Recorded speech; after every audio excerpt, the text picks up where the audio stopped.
There were 5 thoughts that secretly wasted years of my life, not because they were true, but because I believed them. And here's the thing, they're probably running in your head right now, in the background, quiet enough that you don't notice them, and loud enough that they're controlling everything. I want to show you exactly what they are, and how they work, and how to override them. Because once you see them clearly, they lose their power.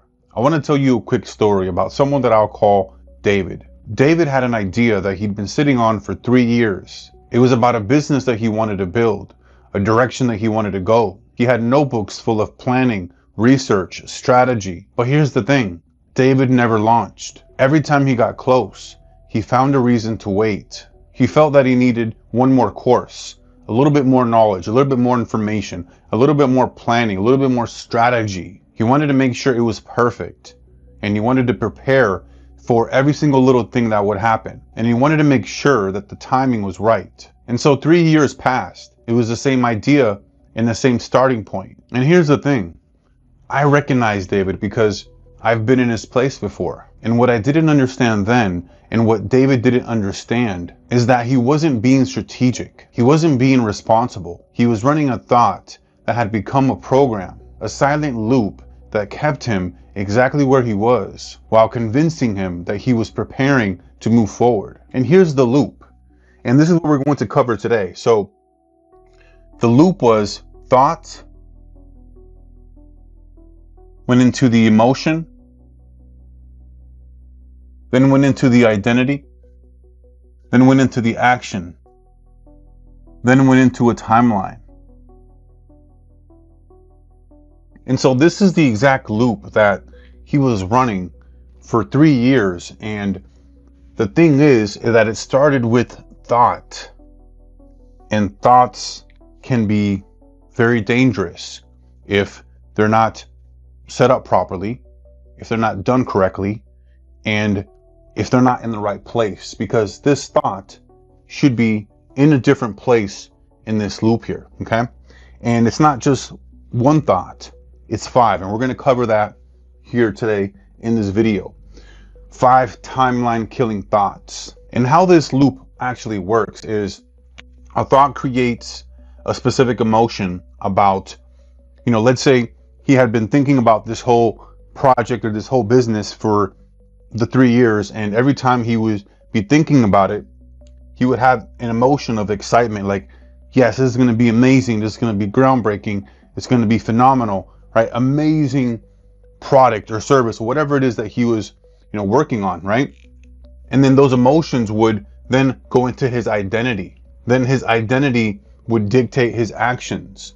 And then he would get a specific timeline in terms of his life path. And ultimately what this means here is that you're not losing, and he didn't lose 3 years by accident. It was this entire cycle, right, that was running on autopilot. And he was not aware of it, that it was happening. Like, he would get all these thoughts about, it's amazing, it's going to happen. And then simultaneously, he would have thoughts about, well, I'm not ready. What if this? What if that? And so it's this constant loop, and he was never aware of it. But now I'm going to show you exactly what this loop is and what these thoughts are, so that you can become aware of them, and so you don't have to run this cycle. And so think about it this way. It's just like running old code on a new computer, right? Old software on a brand new computer that isn't going to work, right? If you have Microsoft Windows 95 and you're trying to run that on a brand new computer, right? It's just not going to work. And so then you keep wondering why you're not moving, when it really doesn't have anything to do with you specifically. It has to do with the program that you're running. So let's go over each one of these thoughts individually. So thought number 1, I'm not ready yet. And this is the thought that kills more dreams than failure ever could. Here's what it does. It essentially keeps you preparing versus acting, right? Like, you're getting every single little thing ready. You're trying to, dot your I's, cross your T's, make sure that you have the right exact business plan, the right strategy, the right people behind it. You're getting, confirmation from other people in the space, and they're validating, your idea, all of these different things that are not allowing you to actually take action. It's the whole paralysis by analysis. And what it ultimately does is it reinforces the identity of I'm not ready yet. And it blocks opportunities and it delays everything, not by days, by years. And you see, that was David's thought. I'm not ready yet. And the thing about that thought is that it's very tricky. It's one of those things where it's like, I feel responsible that I'm not, taking action on this because I don't have everything in the right place, right? Like the stars are not aligned. Like I don't have every single little thing precisely exactly how it's supposed to be before I'm even launching this or I'm even doing this. So it almost like feels like it's a responsible thing that you're doing, but it's not. It's really just a loop that's continually running. Because think about it. When is the time for actually making that move? Like, when is the right time? Who makes that choice? Who dictates that? Right? And what does that mean? Like, have you defined that? Right? Like, that's the problem with this whole thing about making sure everything's perfect and everything's ready, is that it never comes. And you're never going to be ever 100% ready. Like, from my perspective, I look at, taking action in terms of now, 60 to 70% of the information, of the knowledge, and then I make a move, I take action. And then from there, I course correct, right? It's the mentality more so of ready, fire, aim, right? And what that ultimately does for you is that it allows you to take action, gather data, gather feedback, iterate, adjust, modify, and then move forward. Because if you wait for 100% of things to be perfect, it's never going to come. It's never going to happen. Because what is 100%? How do you dictate that, right? Like, how do you define 100% clear or done or ready? It's really subjective. And so what you're essentially doing with this is every time you tell that to yourself, you're moving the goalpost, right? Like, oh, 3 years go by. I'm not going to do it yet because this new thing happened and I need to adjust. I need to modify because, the economy or this or that. So it's really important to realize that it's never the right time. The right time is now and yesterday, right? But 60 to 70% should be the threshold in terms of having enough information and then taking action. And let's go to thought number 2. I need someone to validate this first. Okay? So you are essentially waiting for somebody to tell you that this is a good idea and this is the right move. But here's the thing. You can ask a bunch of different people. They're all going to give you different perspectives, different advice. One person may say, this is an amazing idea. Another person may say, you know what?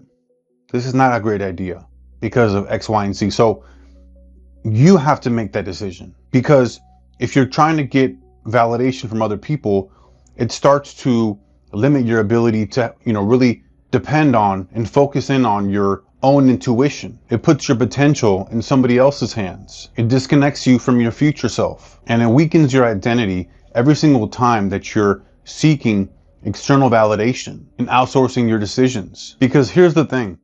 I want to put this right here. If you need permission, you're not free. Okay? You're essentially waiting for somebody to tell you yay or nay. Right? Yes or no. And that's taking away like your own free will, right? Your own intuition, right? Your own gut feeling, which is often right. And with David, he wasn't just waiting to feel ready. He was waiting for somebody to tell him that it was a perfect and great idea. And every time that he didn't get that confirmation, the I'm not ready voice became louder. So think about it. 2 thoughts, 1 loop, 3 years. And let me give you another example, another story. So With this, let's call her Elena. And so Elena had everything lined up. The skill, the vision, the desire. And so by every measure, she was ready to move. But every time she got close to taking a step, the same question showed up. What if it doesn't work out? You see, what she would do is she'd be running the worst case scenarios, all the different types of scenarios that like this can happen, that can happen, before she even would make a move. She would think to herself like, what if nobody responds? What if nobody buys? What if nobody likes this stuff? What if I get embarrassed? What if I invest my money and it fails and then everything collapses? And so she'd wait. And while she was waiting for the anxiety to settle, for the conditions to feel right, for the motivation to show up, the time kept passing. Months, and then another year. And I truly recognize Elena because I've been there. I've started a lot of different businesses that were failures, and that I really questioned myself, whether I should do it, or, I need to do a little bit more research. What are people going to think? What if it doesn't work? What if I'm embarrassed? What if I look dumb? All these different thoughts would consistently go through my mind. And here's what I didn't understand then. Elena wasn't being cautious. She wasn't doing risk assessment. She was running a fear-based identity underneath a very logical sounding thought. So let's go with thought number 3. What if it doesn't work out? Now here's the thing with this. This one right here is probably one of the most silent killers, because this is something where you can sit there and like find millions and millions of reasons why it could not work out, right? Like you can convince yourself, what if this, what if that, what if people don't like my product, what if people don't like my service, what if they think I'm weird, or whatever it may be, right? Like if you had that thought about everything in your life, then you wouldn't even come out of your house, right? Because what if you walk outside and you get into a car accident? What if you get hit by a bus, God forbid, right? Like if you think about your life experience with the thought process and the thought of what if it doesn't work out before every single little action that you took, then you wouldn't do anything. You would just be at home and not getting out of your comfort zone in terms of going out into the real world. Because when you're thinking about this and you're thinking that thought of what if it doesn't work out, that automatically shifts your emotions to anxiety. And anxiety collapses your confidence. Then your collapsed confidence builds an identity of hesitation. And an identity of hesitation attracts failure outcomes because your behaviors start matching your fear, not the vision. Think about it this way. If you come up to a bridge and you need to get to your destination that's on the other side of that bridge, but before you cross it, you're thinking to yourself, man, what if this bridge collapses? You're going to stop yourself dead in your tracks, and you're not going to be able to go over that bridge because you're going to essentially think, right, that you're going to not make it because the bridge is going to collapse. Now, that plays into a huge factor. That's a topic for a different conversation. But what you're actually doing when you're having that kind of mentality and thought of what if this happens, what if that happens, and you go out into the real world and in reality, what ends up happening is it gets reinforced. It becomes a self-fulfilling prophecy. Now, it doesn't need to happen in terms of like the bridge collapsing, right? Like it's not going to physically collapse. But if you don't think of yourself as a confident person, then you're going to not act confident, which then people are going to not treat you as a confident person. So ultimately, this is creating a self-fulfilling prophecy. And so if you're forecasting failure, then you're likely going to get failure in return, because that is what you're putting out into the universe.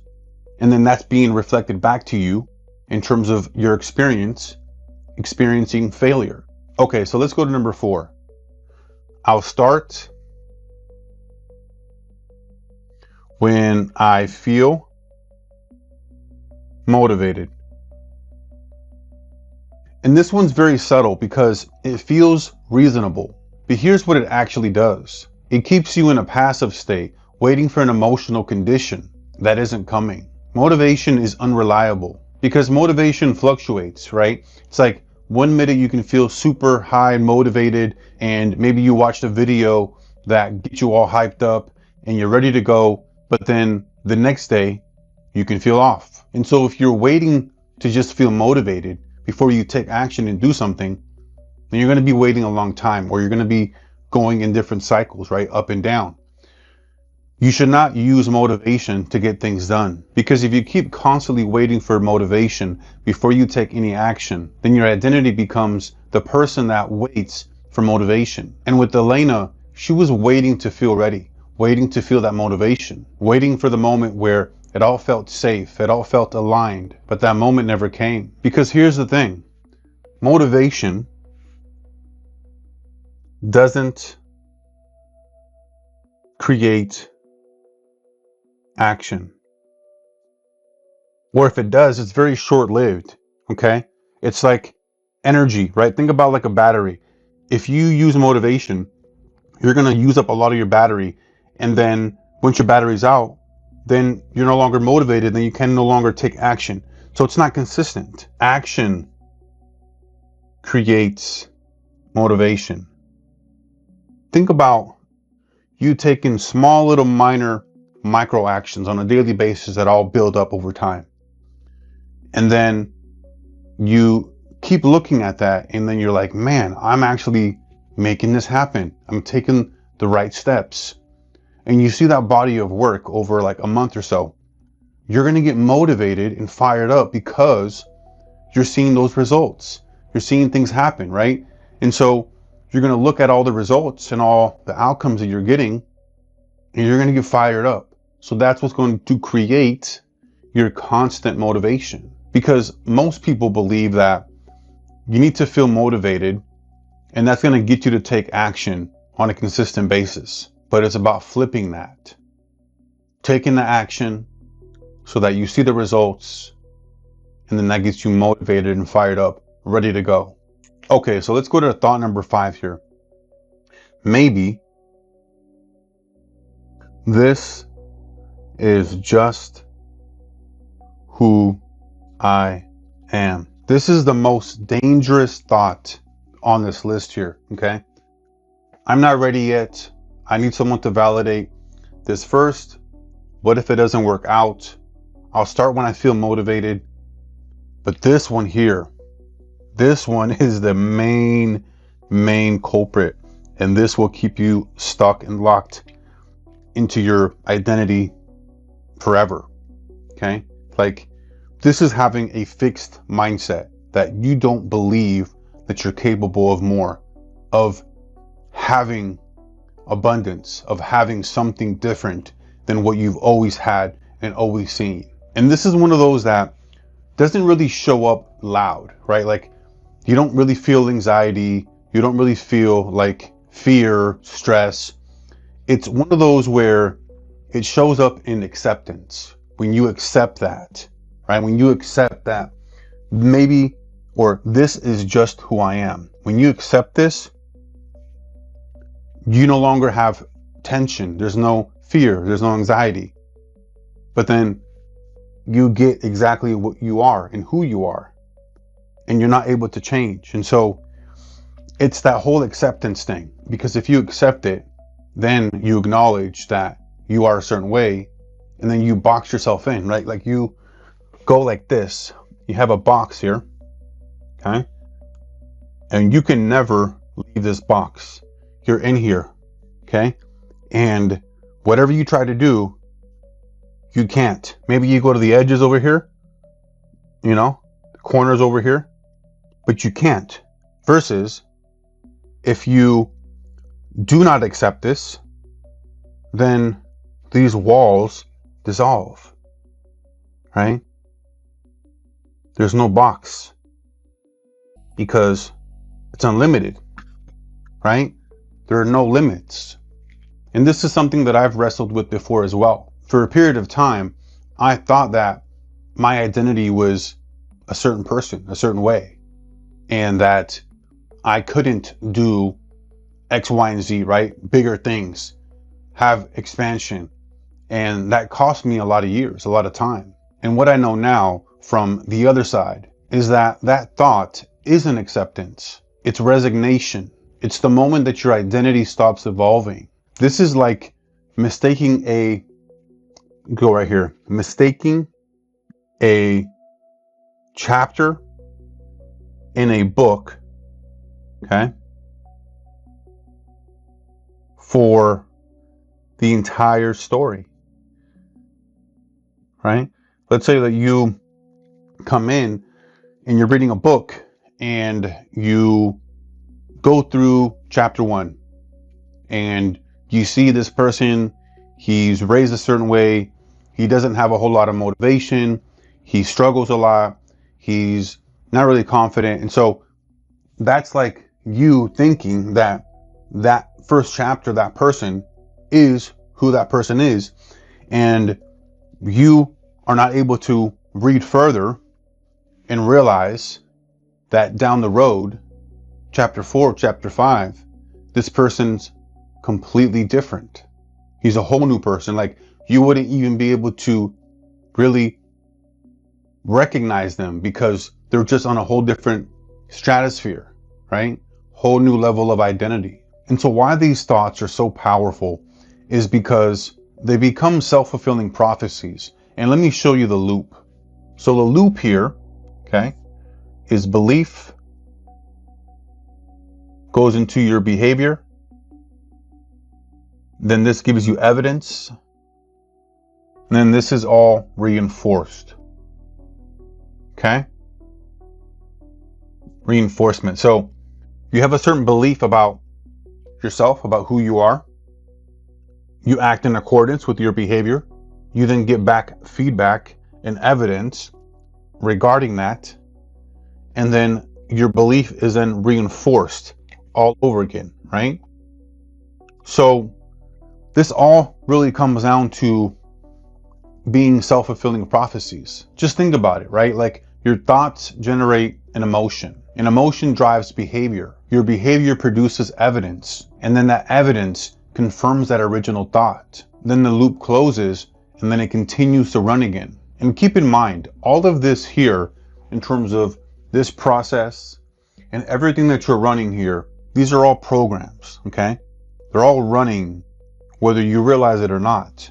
And I think the biggest thing here for you is to realize and understand and acknowledge that these are running, and that now you're able to become aware of them so that you can change them. Because ultimately, you're not failing by accident.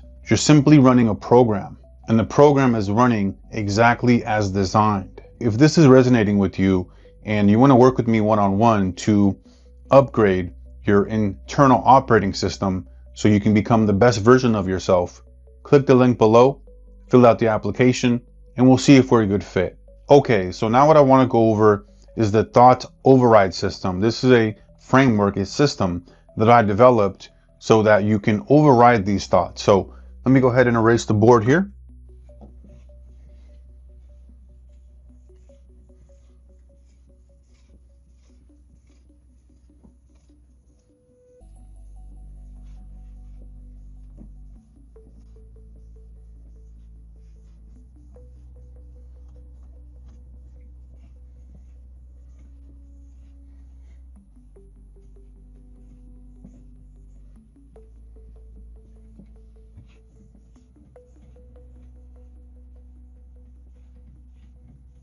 Okay, so the thought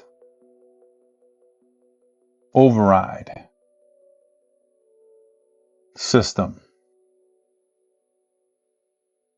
It's an acronym, so TOS. So step number 1, this is the T. You want to trace the thought. Because before you can override the thought, you have to understand where it's coming from. And you want to ask yourself 3 questions whenever you have a thought that comes in that is not productive, right? Not empowering. So 3 questions here. 1, where did this thought come from? Okay. Number 2, whose voice is this? Now, this is actually really powerful here, because oftentimes if you really stop and you become aware and you just listen to your thoughts in terms of the voices that are playing in the background, that are saying things like, this is not who I am, I'm not ready, what if it doesn't work out? All of these different things, right? Whose voice is it? Is it the voice of your future self? Obviously not, right? But it's really ultimately your current self. Okay? It's trying to stay protected, trying to stay safe, right? It's typically the self right now that you have, your current identity, just trying to protect itself, just trying to stay status quo, because if it steps outside of its boundaries, it's going to have to dissolve. It's going to have to go away. So it's trying to protect you and protect itself. And so number 3, this goes into the identity, right? What identity does this thought belong to? We just realized here that this identity is likely belonging to the current identity, your current self, because it wants to be safe, it wants to be protected. But when you are going through those thoughts and they're happening, stop, pause, become aware, realize that it's your current self trying to protect you. It's not trying to go outside the box and go into uncertainty, into the unknown, because it wants to be in a familiar setting where it's safe and secure, right?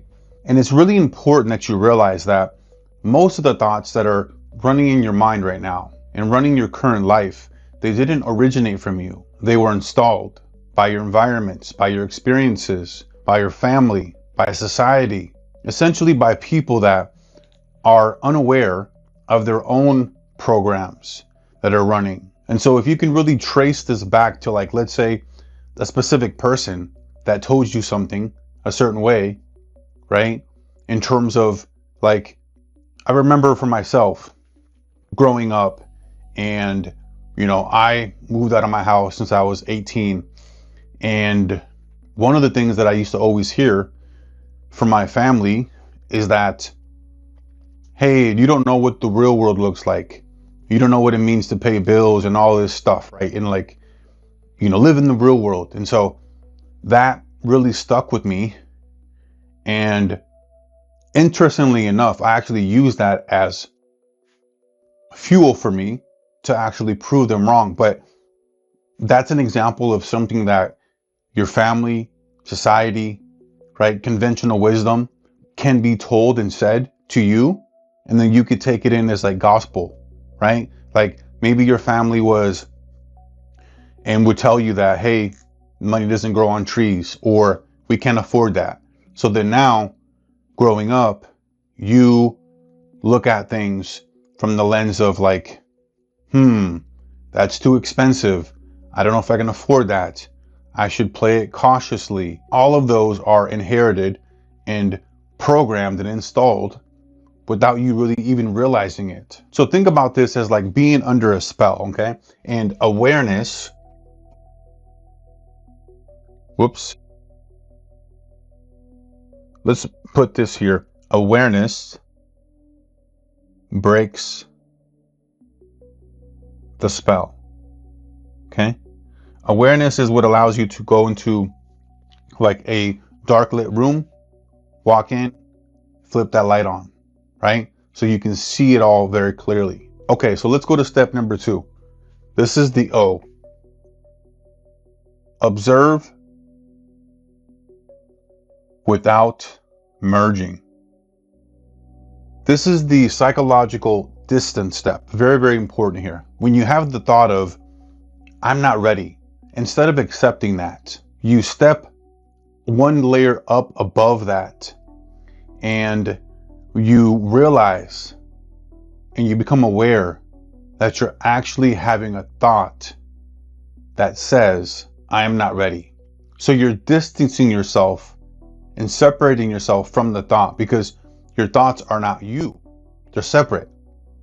Your thought, right? Your thoughts, and then you. Two separate entities, essentially, right? And when you can really acknowledge and understand that and become aware of, like, I'm having this thought. Does it make sense? Is it true? Is it real? Is it for real? Right? That's what we really want you to do here. And what's really, really powerful is just become aware of it and acknowledge the separation. Because what this does for you is it allows you to become just the observer. Hey, you're just seeing this thought fly by, right? It's just coming through. Think of it as like a conveyor belt, right? And like, it's just going by, right? Almost like the luggage. Think about like you're in an airport and you have the conveyor belt that's just kind of running in circles. And on one of the, belts there, it has a piece of luggage that says, I'm not ready. And it's just there. It's just coming through, right? And then you can pull that out from the conveyor belt and then toss it out, right? So it no longer shows up. And the reason why David had a lot of trouble with this, in terms of every time he would say or think, I'm not ready yet, it's because he actually merged with it. He became that identity and became one with the thought in terms of I'm not ready yet. And so that's how it had power over him. It had control. But if he would have separated himself and just observed that thought without any judgment, then it would have been a whole different story, right? Okay, so let's go to the final one here. S. This is where you shift into future identity. And this is the recode, and you want to ask yourself 3 questions. Number 1, what would my future self think in this moment? Number 2, how would they interpret this situation? And then number 3, what decision would they make today? Not eventually, but today. And so these 3 questions here are extremely important because they allow you to step into your future self and to really ask and get responses and see the world through the future self, right? Which is a version of you that already has everything that you want, or has at least reached a new level to where you want your desired reality to be, right? What would the future self think in this moment? Like, go through and really think about this. Anytime that you are facing a situation, an experience that isn't so great, whatever you're going through, use this, okay? Think about a situation. How would they interpret the situation, right? Are they going to freak out? Are they going to acknowledge it for what it is? Are they going to accept it? Are they going to just do what they need to do to make, things happen, to get their desired reality, no matter what it is? And then the decision. What would they do? What action would they take? Now, let me show you what this actually produces. Let me give you a quick story. So 2 different people, same thoughts, but different responses to them. So person A and person B, right? 2 different people. Person A, person B, okay? With person A, they recognize their thoughts all intellectually. All of the previous 5 thoughts that cause these issues, right? Like, they understand them, they realize what they are, and they acknowledge them, right? They watched this video, they've taken notes, they see the clarity, like they feel it, like they fully understand and grasp the concept, and they feel something shift inside. And then they go back to their lives and they're still running the same old patterns, because recognition and awareness isn't the same as an actual override. Then they have the thoughts come back, the I'm not ready. And without this practice, right, the TOS system, the trace the thought, the observe without merging, the shift into the future identity, without actually executing on that, they run the same old program. You see, their identity didn't change. It's just that they became aware of the system itself. But you can't just change the system by becoming aware of it. That's the first step, right? The first step is becoming aware of the system actually running so that you could change it. And then a year goes by and they're still running the same loops. And now they're even more frustrated because they're aware of what's happening. Like they know what's going on, but they can't fix it. Now, person B is a little bit different, right? Person B has one thought and they have the thought of, I'm not ready yet, okay? But then they run it through this entire system here. They trace the thought, they observe without merging, they shift into the future identity, and something magical happens. They actually are able to move the needle and actually have real change. And the first week it feels a little bit unnatural. In the second week it's a little bit difficult, like there's a lot of pressure, there's a lot of effort involved. And by the fourth week, the thought is still coming in, but it doesn't land the same. It doesn't hold the same amount of weight. Think about it this way. So we talked about the example of like being in an airport and you have the luggage pickup, right? And you know how the luggage pickup continually goes in a circle.